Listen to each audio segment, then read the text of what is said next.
નમસ્કાર સીએનબીસી બજાર પર આપનું સ્વાગત છે અને આપ જોઈ રહ્યા છો પ્રોપર્ટી ગુરુ અને હું છું ઝરણા અકંડી. તો આજે પ્રોપર્ટી ગુરુમાં આપણે ખાસ જે વિષય વાત કરવાના છે તે આપણે ફેસ્ટિવ સિઝન જોઈ છે. આ દરમિયાન ઘરોના વેચાણ કઈ રીતે રહ્યા છે, પ્રોપર્ટી માર્કેટની અંદર કેવી ડિમાન્ડની સ્થિતિ છે, ઓફિસ સ્પેસની અંદર હવે કેવી ડિમાન્ડ બની રહી છે, આ તમામ અંગે આજે આપણે ઓવરઓલ ચર્ચા કરવાના છે. અને આ ચર્ચામાં આપણી સાથે જોડાયા છે नो ब्रोकरना को फाउंडर અને सीटीओ अखिल गुप्ता.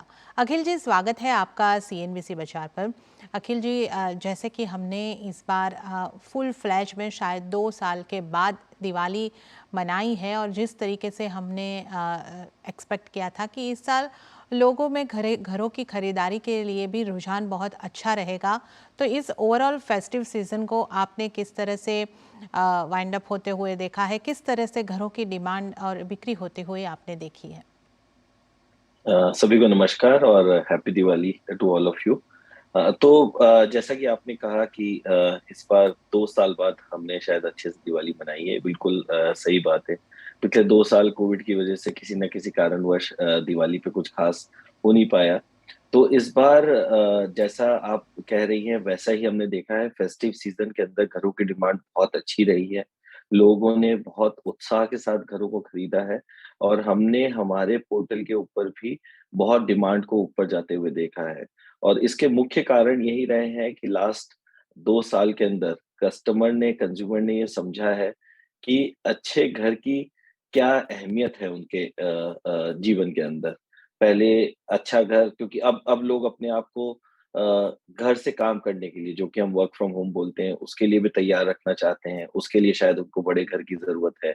अगर वापस से खुदा ना खास्ता ऐसा कुछ हो और घर से ही बच्चों को स्कूलिंग करनी पड़े, तो उसके लिए भी एक रूम चाहिए रहता है। तो टिपिकली लोगों ने जो घर खरीदे हैं, या तो वो अपने घर को अपग्रेड कर रहे हैं, या फिर जो लोग अब तक ये सोचते थे कि हमें घर नहीं खरीदना है, हम रेंटल के घर में ही रह लेंगे, उन लोगों में भी घर को खरीदने की प्रति रुझान बढ़ा है।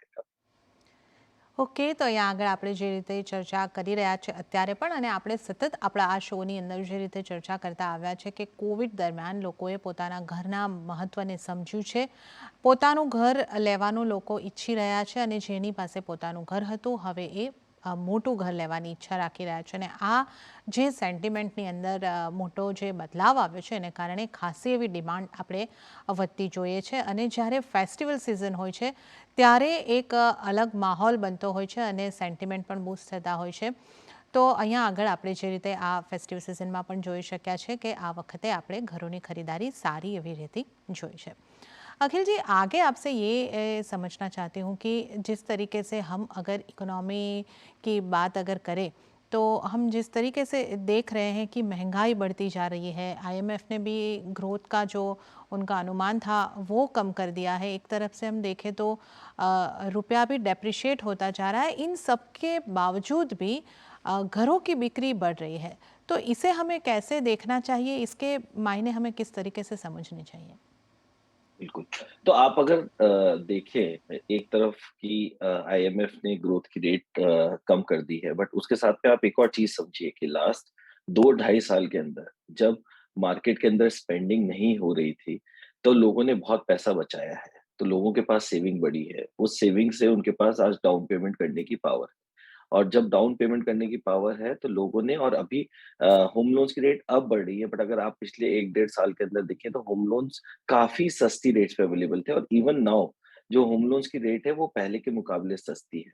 जब लोगों को ये लगा कि भई अब हमको घर चाहिए, क्योंकि किराए के घर में हम नहीं रह सकते, हमें बड़ा घर चाहिए, और उनके पास जब सेविंग थी तो लोगों ने घर खरीदने की तरफ अपना रुझान बढ़ाया है। और बात करें अगर रुपया की, जो कि कमज़ोर हो रहा है, अगर आप रुपया को यूएसडी के कंपैरिज़न में देखें, बनिस्बत और बाकी देशों की करेंसी से, तो रुपया उतना नहीं टूटा है जितना बाकी करेंसीज़ टूटी हैं। तो अगर आप इंडिया को मार्केट को समझें, तो इंडिया का मार्केट खुद बहुत बड़ा है। हम लोग 135 करोड़ लोग हैं। इंटरनल कंज़म्पशन हमारे यहाँ पे बहुत बड़ा है और वो तेज़ी से बढ़ने वाला है। तो उसी वजह से हमारे यहाँ मार्केट के अंदर काफ़ी अच्छी ग्रोथ है, देखी गई है, और फ्यूचर में भी ये देखने को मिलेगी। और ये जो साइकिल्स है ये आती-जाती रहेंगी, कभी मार्केट ऊपर जाएगा, कभी नीचे जाएगा। But overall sentiment towards home buying has been positive and it will be positive for long term to come. Okay, તો અહીં આગળથી આપણે જે એ સમજી રહ્યા છે કે અર્થતંત્રની રફતાર જે છે એ વધઘટ હંમેશા ચાલુ રહેતી હોય છે, પરંતુ અહીં આગળથી આપણે જે જોઈએ છે કે આપણા દેશની ઇન્ટરનલ કન્ઝમ્પશન સ્ટોરી છે એ ઘણી મોટી છે. ઘણી મોટી ઇન્ટરનલ આપણા દેશની અંદરથી જે ઘરો અંગેની ડિમાન્ડ છે, પ્રોપર્ટીની ડિમાન્ડ છે એ વધી રહી છે, અને જેને કારણે આપણે ખાસ કરીને આ જે ઘરોની ખરીદારી છે અહીં આગળથી વધતી જોઈ રહ્યા છે.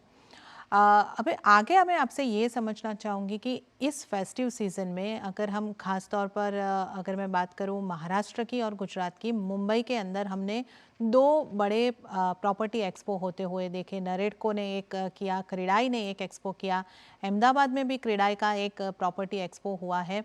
तो इस तरीके के जो प्रॉपर्टी एक्सपो वगैरह जो होते हैं, इनको आपके प्लेटफॉर्म के ऊपर भी इसी समय में कुछ ज़्यादा खरीदारी बढ़ती हुई दिखती है, या यहाँ पे कुछ ऐसे टाइमिंग्स में कुछ फ़र्क आता है, या दोनों तरफ लोगों का रुझान रहता है? नहीं तो प्रॉपर्टी एक्सपो भी एक तरीका है जिससे कस्टमर को पता लगता है कि किस टाइप के फ्लैट्स, अपार्टमेंट्स, हाउसेज अवेलेबल है। नो ब्रोकर पे वो डिटेल वैसे ही अवेलेबल है। तो प्रॉपर्टी एक्सपो होना इस बात का संकेत देता है कि कंज्यूमर डिमांड बहुत ज़्यादा है। अगर अदरवाइज़ आप देखो लास्ट 2-3 साल के अंदर प्रॉपर्टी एक्सपो होना ही ऑलमोस्ट बंद हो गए थे। तो ये तो कस्टमर के पास आज डेवलपर जा रहा है वाया प्रॉपर्टी एक्सपो और बता रहा है मेरे पास ये प्रोडक्ट अवेलेबल है। हमारे पोर्टल की अगर हम बात करें तो हम लास्ट 3-4 महीने से हमने डिमांड को बढ़ते हुए देखा है। जैसे-जैसे फेस्टिव सीज़न आता है, फेस्टिव सीज़न के बिल्डअप में लोग खरीदते हैं और इंडिया में ये एक हैबिट रही है कि कोई भी चीज़ जब अच्छी बड़ा घर खरीदना है या फिर आपको ज्वेलरी खरीदनी है, तो दिवाली के फेस्टिवल के दौरान ही खरीदी जाती है ज़्यादातर। तो उसलिए हमें पता था कि ये रुझान बढ़ने वाला है, हम हमें वेबसाइट पे होता हुआ दिख रहा था और इसी वजह से प्रॉपर्टी एक्सपो भी हुए हैं बॉम्बे, गुजरात वगैरह के अंदर, जो भी काफ़ी सक्सेसफुल रहे। ઓકે, તો અહીંયા આગળથી આપણે જે રીતે જોઈ રહ્યા છે કે પ્રોપર્ટી એક્સપો એક રીતે થતા હોય છે, આપણે દર વર્ષે થતા જોઈએ છે, પરંતુ આ વખતે લગભગ 2 વર્ષના એક ગેપ બાદ અહીંયા આગળથી આવા પ્રોપર્ટી એક્સપો થયા છે, એને એક સારો પ્રતિસાદ મળ્યો છે. પરંતુ જો આપણે એક રીતે જોઈએ અહીંયા આગળથી, તો પ્રોપર્ટી એક્સપોની અંદર એક પ્લેટફોર્મ ઉપર ઘણી બધી પ્રોપર્ટીનું એક્ઝિબિશન ત્યાં આગળ થતું હોય છે, અને જે ઓનલાઈન સર્ચ છે અહીંયા આગળ, આજે આપણે નો બ્રોકર સાથે વાત કરી રહ્યા છીએ, એવી અન્ય પણ ઓનલાઈન જે પ્લેટફોર્મ છે ત્યાં આગળ લગભગ આ જ રીતનું વર્ચ્યુઅલી આપણે એકસાથે ઘણી બધી પ્રોપર્ટીને વિઝિટ કરી શકતા હોઈએ છીએ, એના વિશે જાણી શકતા હોઈએ છીએ. તો આ બંને જે માધ્યમો છે એની અંદર આપણને ફેસ્ટિવિટી દરમિયાન એક સારો એવું જે ખરીદારી થતી કે વિઝિટ થતી જે છે અહીંયા આગળથી ખાસ કરીને દેખાઈ રહી છે, અને એનાથી આપણે એ સમજી શકીએ કે આવનારા સમયની અંદર ડિમાન્ડ જે છે એ આ જ રીતે બનેલી રહી શકશે. હવે આપણે અહીંયા આગળથી जो आगे एक बात करी ले अखिल जी, आपसे अब आगे ये जानना चाह रही हूँ कि अगर हम बात कर ले ऑनलाइन प्रॉपर्टी सर्च जो आपके जैसे प्लेटफॉर्म पे होते हुए आप देखते हैं, आप रेगुलर मॉनिटर भी कर रहे होते, तो कौन सी टाइप की प्रॉपर्टी की डिमांड आप ज़्यादा आती हुई देख रहा है? अगर हम बजट की बात कर ले तो किस बजट में, या अगर हम साइज़ की बात कर ले तो किस सेगमेंट में आप ज़्यादा डिमांड आती हुई देख रहे हैं? तो अगर आप बजट की बात करेंगे तो एक तकरीबन 70 लाख रुपए के आसपास की प्रॉपर्टी होती है जिसकी सबसे ज़्यादा डिमांड रहती है और 70 लाख में ये डिपेंड करता है कि आप किस सिटी के अंदर जा रहे हैं। जैसे बैंगलोर के अंदर 2 बेडरूम हाउस जो हो जाएगा, 2 बेडरूम का फ्लैट हो जाएगा, जो कि तकरीबन 1000-1200 स्क्वायर फीट के आसपास का होता है, मतलब 800 से लेके 1200 स्क्वायर फीट तक का उसकी डिमांड बहुत ज़्यादा रहती है। बॉम्बे में ये 1 and a half 1 bedroom, 2 bedroom के आसपास रहता है। तो अगर हमारे प्लेटफ़ॉर्म पे देखें और ये हमारे प्लेटफ़ॉर्म पे नहीं, ये देश की सच्चाई है कि हमारे यहाँ पे जो एवरेज सेल्स ऑफ हाउस होता है, जो बेचा जाता है, वो तकरीबन 70 लाख रुपए के आसपास होता है और टिपिकली 2 बेडरूम हाउस होता है। और अभी जो जिस तरीके के लोगों ने आके खरीदा है, जो फर्स्ट टाइम बायर हैं, वो 2 बेडरूम का अपार्टमेंट लेते हैं और जो अपग्रेड कर रहे हैं, वो 2 बेडरूम से 3 बेडरूम या 4 बेडरूम के ऊपर अपग्रेड कर रहे हैं। ઓકે, તો અહીંયા આગળથી આપણે જો પ્રાઇસ વાઇઝ વાત કરીએ તો આપણે જોઈ રહ્યા છે કે 70 લાખની આસપાસની પ્રોપર્ટી જે છે એની ખાસી એવી માંગ દેખાઈ રહી છે. જે પહેલીવારના યુઝર છે, પહેલું ઘર ખરીદી રહ્યા છે પોતાના રહેવા માટે, એ 2 BHKની આસપાસનું ઘર અહીંયા આગળથી શોધી રહ્યા હોય છે. અને જેઓ બીજી વખત પોતાના જીવનની અંદર ઘર ખરીદી રહ્યા છે એ લોકો 2 BHKથી મોટું ઘર અહીંયા આગળથી લેતા દેખાઈ રહ્યા છે. તો આ રીતનો જે આખો ટ્રેન્ડ છે એ અહીંયા આગળથી આપણને समझ में आ रहा है। अखिल जी, अब आगे आपसे ये भी जानना है कि यहाँ पे हमने साइज़ और प्राइस की तो थोड़ी बात कर ली है, पर जो वीकेंड टाइप के घर है या जो थोड़े दूर पे घर है, मतलब सिटी के आसपास के एरियाज़ में या सिटी से थोड़े से दूर, इस तरीके के घर की जो ज़रूरत है वो भी हमें कोविड के दौरान ज़्यादा समझ में आई है। और जो अफोर्ड कर सकते हैं वो एक ऐसा भी घर रखना चाह रहे हैं। तो ये डिमांड क्या आगे बनती हुई वैसी ही इसी तरीके से बनती हुई आपको दिख रही है, या वो उसमें अब कमी आती हुई नज़र आ रही है? देखिए, कोविड ने है ना हमें जीने के नए मायने सिखाए हैं, जिसमें ऐसा नहीं होगा कि कोविड के जाने से खत्म होने के बाद एकदम से लाइफ पुराने तरीके पे स्विच हो जाएगी, वो नहीं होगा। तो कोविड ने बताया है कि आप सिटी के बाहर भी रह सकते हो, सिटी से थोड़ा दूर बेटर बड़ा घर लेके वेकेशन होम या आपका आउटसाइड एक एक्स्ट्रा होम लेके रह सकते हो। उसकी डिमांड है और उसकी रहेगी डिमांड। तो लोग इन्वेस्टमेंट के लिए जब ले रहे हैं, जब मैं बोल रहा हूँ कि 2 से 3 बेडरूम की तरफ, 4 बेडरूम की तरफ जा रहे हैं, तो लोग ये भी सोच रहे हैं कि हम शहर से थोड़ा-सा दूर एक बड़ा घर ले लें, जो हमारे को वेकेशन होम की तरह भी काम करे और हमें ज़रूरत पड़े तब हम उस घर में जाके रह भी सकें। तो वो वाला एक नया ट्रेंड भी चालू हो रहा है। बहुत सी कंपनीज़ ने ऑफ़िस से काम करना चालू कर दिया है ज़्यादातर ने, पर बहुत सारी कंपनीज़ वर्क फ्रॉम होम भी देती है। फ्लेक्सिबिलिटी और हाइब्रिड ऑफ़िस कल्चर बढ़ रहा है, तो उस केस में भी लोग चाह रहे हैं कि हमारे पास एक ऐसा घर हो जहाँ पे हम शायद हफ्ते में 1 दिन, 2 दिन जाके वहाँ से काम कर लें और थोड़ा-सा रूटीन लाइफ़ से ब्रेक ले लें। तो ये घर की डिमांड है और रहेगी। ये नया टाइम का सेगमेंट है जो खुल रहा है। तो लोग अपने कंज़म्पशन के लिए भी लेंगे और वेकेशन होम्स के लिए भी ये वाले घर लेंगे और इसकी डिमांड आगे बढ़ती हुई दिखेगी। ઓકે, તો વેકેશન હોમ્સ કે વીકેન્ડ હોમ્સ જે આપણે અહીંયા આગળથી જોઈ રહ્યા છે એની પણ એક જરૂરિયાત બનતી ખાસ કરીને દેખાઈ રહી છે, ને એની પણ ડિમાન્ડ અહીંયા આગળથી આપણને આગળના સમયની અંદર વધતી દેખાઈ શકે છે, એવી શક્યતા અહીંયા આગળથી આપણને બનતી દેખાઈ રહી છે. ત્યારે પ્રોપર્ટી ગુરુની અંદર આ રસપ્રદ ચર્ચા આપણી ચાલી રહી છે કે આગળથી પ્રોપર્ટીની ડિમાન્ડ વધી રહી છે, અંગે આપણે ચર્ચા કરી રહ્યા છે. પરંતુ હાલ સમય થઈ રહ્યો છે એક નાનકડા વિરામનો, તો અહીં લઈશું એક નાનકડો વિરામ, અને વિરામ બાદ આપણે ઝડપથી પાછા ફરીને આ ચર્ચાને આગળ વધારીશું.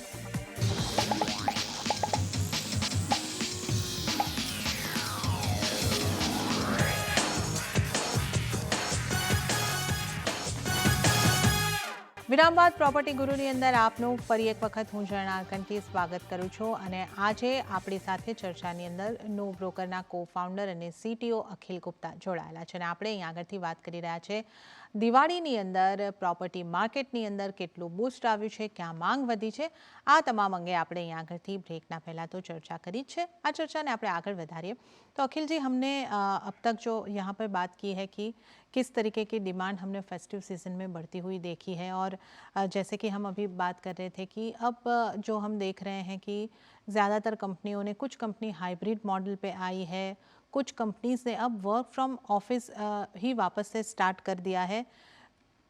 कुछ जगह पे ऐसी थी कि जो दिवाली से अभी स्टार्ट हो गया है ऑफिस से आना. तो इन सब को देखते हुए ऑफिस स्पेस की डिमांड अब आगे आप कैसी देख रहे हैं? जैसा कि आपने एकदम सही कहा, अभी तक बहुत सारी कंपनीज़ ने वर्क फ्रॉम ऑफिस चालू कर दिया है, बहुत सारी कंपनीज़ हाइब्रिड में जा रही हैं और बहुत सारी कंपनीज़ ने दिवाली के बाद के लिए रखा हुआ था कि दिवाली के बाद लोगों को ऑफिस बुलाएँगे। तो इसका डायरेक्ट इम्पैक्ट कमर्शियल डिमांड के ऊपर रहा है और अब वापस से ऑफिस स्पेस के अंदर बूम आया है। ये बूम अभी सिर्फ दिवाली से नहीं, बट पिछले 3-4 महीने से देखने को मिल रहा है। इसका असर रेंटल्स के ऊपर भी दिख रहा है, जहाँ पे कमर्शियल स्पेस के रेंटल बढ़ रहे हैं, स्पेस अवेलेबिलिटी कम हो रही है। बहुत सी जगहों पे जिन कंपनीज़ ने पहले ऑफिसेज़ छोड़ दिए थे सोच के कि वो लोग कभी वापस ऑफिस से काम नहीं करेंगे, उन्होंने भी ऑफिस लेना चालू कर दिया है। तो ओवरऑल बहुत अच्छी डिमांड आ रही है कमर्शियल के अंदर। कमर्शियल ऑफिस स्पेसेस की रेंट में भी असर दिख रहा है, रेंट बढ़ता हुआ दिख रहा है एंड ओवरऑल बैंगलोर जैसी सिटी के अंदर वापस से जो कमर्शियल स्पेसेस हैं वो 100% ऑक्युपेंसी की तरफ बढ़ रहे हैं। ઓકે, તો આપણે ઓફિસ ડિમાન્ડ જે છે અહીંયા આગળથી ફરી એક વખત વધતી જોઈ રહ્યા છે અને બેંગ્લોર જેવી સિટીની અંદર અહીંયા આગળ આપણે વાત કરી રહ્યા છીએ કે પોતાની મહત્તમ કેપેસિટી ઉપર ઓફિસ વર્ક શરૂ થતા અને ડિમાન્ડ જે છે એ વધતી જોઈ રહ્યા છે। अखिल जी, बैंगलोर के अलावा दूसरे सिटी के में भी सेम स्थिति बन रही है, किस तरीके से आप देख रहे हैं? देखिए, अगर आप बॉम्बे देखेंगे तो बॉम्बे में तो पहले ही काफ़ी लोग ऑफ़िस से ही काम कर रहे थे। तो ये जो बहुत ज़्यादा ऑफ़िस से नहीं काम करने का जो वर्क फ्रॉम होम वाला जो चीज़ था, ये चालू हुआ था बैंगलोर, हैदराबाद, पुणे, आईटी सिटीज़ के अंदर। वहाँ पे अब कंपनीज़ ने अपने एम्प्लॉइज़ को वापस बुलाना चालू कर दिया है। ऐसा नहीं है कि कंपनीज़ पाँचों दिन बुला रही हैं हफ़्ते में, बट बहुत सी कंपनी बोल रही हैं, आप 3 दिन आइए, 2 दिन आइए, 4 दिन आइए।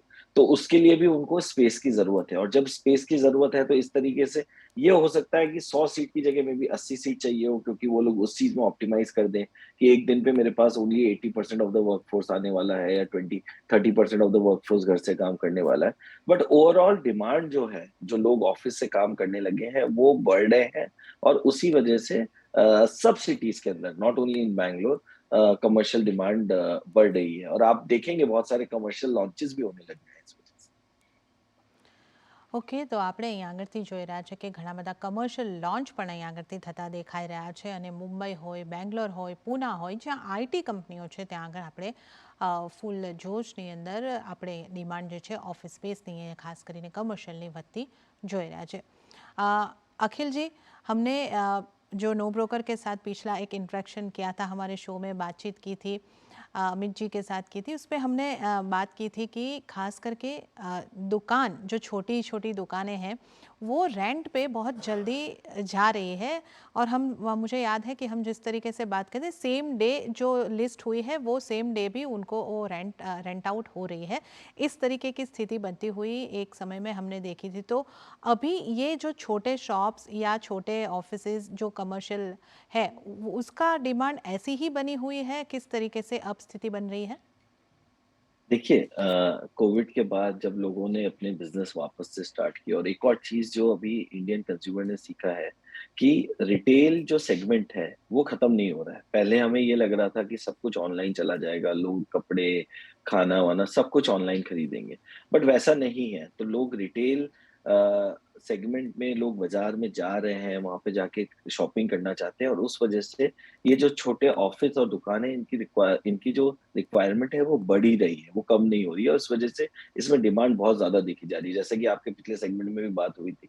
हमने देखा है कि जो अच्छी जगह पे दुकान हो, घर हो, वो दिन क्या घंटों के अंदर रेंट आउट हो जाता है हमारे प्लेटफ़ॉर्म के अंदर। मतलब कुछ घंटों के अंदर पहले से डिमांड रहती है, लोग देखते रहते हैं कि भई इस पर्टिकुलर जगह पे अगर मुझे घर या दुकान किराए पे आने वाली है, तो जैसे ही वो आती है, वो इमीडिएटली उसको बुक कर लेते हैं। तो ये डिमांड बहुत तेज़ी से बढ़ रही है और अभी भी वही ट्रेंड हमें दिख रहा है और ऐसा लगता है कि अभी कुछ और समय आने वाले के लिए ये ट्रेंड इंक्रीज़िंग ही रहेगा। ઓકે, તો અહીંયા આગળથી જે આપણે નાની દુકાનો કે નાની ઓફિસીસ જે છે એની પણ ખાસ કરીને આપણે જે રીતની ડિમાન્ડ છે અહીંયા આગળથી વધતી જોઈ રહ્યા છે અને આવી દુકાનો અને એની માંગ એટલી વધી રહી છે કે ઝડપથી આ જે છે દુકાનો ને વગેરે રેન્ટ થતી દેખાઈ રહી છે।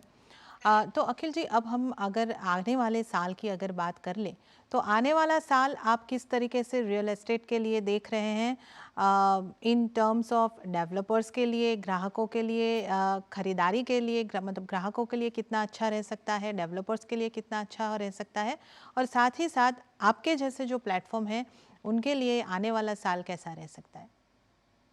देखिए एज़ अ एंटरप्रेन्योर तो हम लोग बहुत ज़्यादा ऑप्टिमिस्टिक रहते हैं, बट इन रियलिटी ऑल्सो अगर आप रियल एस्टेट की बात करें तो रियल एस्टेट पिछले कुछ सालों में एक टेपिड फेज़ के थ्रू गया है, जहाँ पे कि ग्रोथ बहुत ज़्यादा नहीं थी, डिसेंट डिमांड थी। अब ये डिमांड जो है बहुत तेज़ी से बढ़ रही है और उसके बहुत सारे कारण हैं। लोगों को बेटर घर चाहिए, बड़ा घर चाहिए, लोग रिटेल में वापस से आ रहे हैं, तो उनको दुकानें चाहिए। और जब ये हुआ, अभी कोविड जब 2 साल हुआ, उसके बाद जब ये एकदम से डिमांड बढ़ी, तो सप्लाई जो है, वो एकदम से खत्म हो गई है, मतलब इन लोगों ने खरीद लिया है। तो आप देखेंगे कि बहुत सारे डेवलपर प्रोजेक्ट्स लॉन्च हो रहे हैं, नए-नए घर, नए-नए ऑफिस स्पेसेस इनके लॉन्चेस चालू हो चुके हैं। उनकी डिलीवरी आने वाले साल, डेढ़ साल, 2 साल के अंदर होगी। तो उसके लिए ऑलरेडी बुकिंग चल रही है या बुकिंग लॉन्चेस हो चुके हैं तो बुकिंग चल रही है। बहुत सारे लोग जो घर पे बैठे हुए थे पिछले 2 साल, ढाई साल के अंदर, वो अब अर्बनाइज़ होके बड़ी सिटीज़ की तरफ मूव कर रहे हैं। तो वहाँ पे ऑटोमैटिकली डिमांड बढ़ रही है घर के लिए या काम के लिए। तो हमें लगता है कि आने वाले साल में भी ये डिमांड रहेगी, काफ़ी अच्छी रहेगी और लोग घर भी खरीदेंगे, किराए पे भी घर और ज़्यादा जाएँगे। तो इंडिया की ग्रोथ जो है, वो रुक नहीं रही है। इंडिया आज अगर आप दुनिया में देखेंगे तो सिर्फ़ एक इंडिया ही एक ऐसा देश है, जिसकी तरफ सारे देश देख रहे हैं। India is leading from the front. आने वाला साल नहीं, आने वाला दशक इंडिया का है और जब इंडिया ग्रो करेगा तो इंफ्रास्ट्रक्चर की डिमांड बढ़ेगी, इंफ्रास्ट्रक्चर की डिमांड बढ़ेगी, तो हाउसिंग और रिटेल इन सब सेक्टर के अंदर ऑटोमेटिक बूम आने वाला है। तो ना कि सिर्फ़ आने वाला साल, हमें लगता है आने वाला दशक जो है वो रियल एस्टेट के लिए बहुत अच्छा होने वाला है।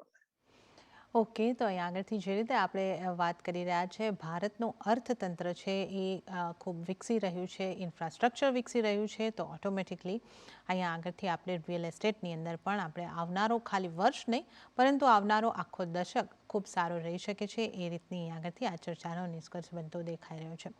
अखिल जी, आज जब हम खास करके फेस्टिविटी को लेकर बात कर रहे थे तो आपसे आज बात हो रही तो हम दर्शकों को आपके ज़रिए ये भी समझाना चाह रहे हैं कि बहुत सारी ऑफर्स वगैरह जो है ये त्योहारों के सीज़न में हमें घर की खरीदारी पर खास करके दी जाती है। अब ऐसी ऑफर्स को किस तरीके से देखना चाहिए? क्या ये ग्राहकों के लिए एक अच्छा मौका हो सकता है या यहाँ थोड़ा रुक कर समझ कर संभलने की ज़रूरत होती है? देखिए दोनों चीज़ें हैं। मतलब आप अगर देखेंगे तो इसके लिए ग्राहकों को एक चीज़ करनी चाहिए, उन्हें प्राइस के ऊपर, एक ट्रेंड के ऊपर एक नज़र रखनी चाहिए। उन्हें देखना चाहिए कि ऐसा तो नहीं है कि त्योहार आए तो एकदम से प्राइस बढ़ा के उसके ऊपर ऑफर दे दिया गया है। टिपिकली ऐसा नहीं होता है। त्योहार में क्योंकि इंडियन लोगों की आदत है कि त्योहार के वक़्त घर और चीज़ें ज़्यादा खरीदते हैं, इसलिए कंपनीज़ इसको प्लान करती हैं। कंपनीज़ प्लान करती हैं कि उस समय थोड़ा ऑफर दे के अपनी जेब से थोड़ा-सा ऑफर देके शेल आउट करके दे कैन सेल मोर। तो टिपिकली जो ऑफर्स होते हैं वो अच्छे होते हैं। जैसे आप घर खरीद रहे हैं तो आपको होम लोन के अंदर ऑफर मिल जाएगा, आपको ऑफर मिल जाएगा कि जब आप घर खरीद रहे हैं कि पोज़ीशन 2 साल बाद है, तो 2 साल तक उस घर का पोज़ीशन होने तक जो रेंट है वो बिल्डर पे करेगा। ये सब अच्छे ऑफर्स हैं। अगर आपको घर खरीदना है और आपके पास आज पैसा नहीं है पूरा डाउन पेमेंट करने के लिए, तो आप इन सब ऑफर्स में जा सकते हैं। और रेरा के आने से एक और चीज़ ये भी हुआ है कि अब सर्टेनिटी आ गई है इन टर्म्स ऑफ कि डिलीवरी टाइम पे होगी कि नहीं होगी तो उसके लिए पेनल्टी क्लॉज़ेस बहुत अच्छे हैं। तो अभी रेरा और जीएसटी का जो इम्पैक्ट रियल एस्टेट सेक्टर पे आया था वो भी चेंज हो रहा है। बिल्डर्स को भी कॉन्फिडेंस आ रहा है कि हाँ, कंज़म्पशन बढ़ रहा है, डिमांड बढ़ रही है, तो वो लोग भी नए प्रोजेक्ट्स लॉन्च कर रहे हैं और साथ में उसके साथ में ऑफर भी दे रहे हैं। तो आपको आपको खुद को उसको तोल-मोल के और फिर डिसाइड करना चाहिए कि सिर्फ़ त्योहार पे लेने से कुछ फ़ायदा है कि आप बाद में भी ले सकते हैं तो भी फ़ायदा हो सकता है उस चीज़ के लिए। पर टिपिकली एक बेटर डील मिल जाती है त्योहारों के ऊपर आपको। ઓકે તો જ્યારે તહેવારો દરમિયાન તમે ઘરની ખરીદારી કરવા માટે જાઓ છો ત્યારે આવી કોઈ ઓફર સામે આવે છે તો જો તમને સારી એક ડીલ મળવાની પૂરેપૂરી સંભાવના છે તમે જોઈ લો ચકાસી લો અને કઈ રીતે છે તમને એનું તમારે એક વખત થોડું તોલમોલ કરી લેશો તો તમને અહીં આગળથી ચોક્કસ ફાયદો થઈ શકે છે। તો આ તમામ જે ટ્રેન્ડ છે અહીં આગળથી આપણે એની વાત કરી છે અને જે ગ્રાહકો પણ જેનો લાભ ઉઠાવી શકે છે એવી પણ ખાસા એવા મુદ્દાઓને અહીં આગળથી આપણે ચર્ચા કરવાની पूरी कोशिश करी है। त्यारे ज अखिल जी, आप आज समय निकाल के हमारे साथ जुड़े इस चर्चा में, इसके लिए आपका बहुत बहुत धन्यवाद। તો थैंक દર્શક यू। મિત્રો, અત્યારે આપણે અખિલજી સાથે વાત કરી હતી અને હવે આપને ફરી એક વખત જણાવી દઈએ કે તમારો જો ઘરની ખરીદારી કે વેચવા અંગે કોઈ પણ પ્રોપર્ટી ખરીદ વેચાણને અંગે કોઈ સવાલ હોય તો તમે અમને મોકલી શકો છો। અમે નિષ્ણાતો દ્વારા એના અંગે તમને જવાબ આપવાની પૂરેપૂરી કોશિશ કરીશું। આ માટે તમે અમને ઈમેલ કરી શકો છો। અમારું ઈમેલ એડ્રેસ છે propertyguru@nwat.com। તો આ સાથે જ પ્રોપર્ટી ગુરુમાં હાલ પૂરતું આટલું જ। હવે મને પણ અહીંયા આગળ આપશો રજા, પરંતુ વધુ અપડેટ્સ માટે અને વધુ જાણકારી માટે તમે CNBC બજાર સાથે જોડાયેલા રહો। મને આપશો રજા। નમસ્કાર।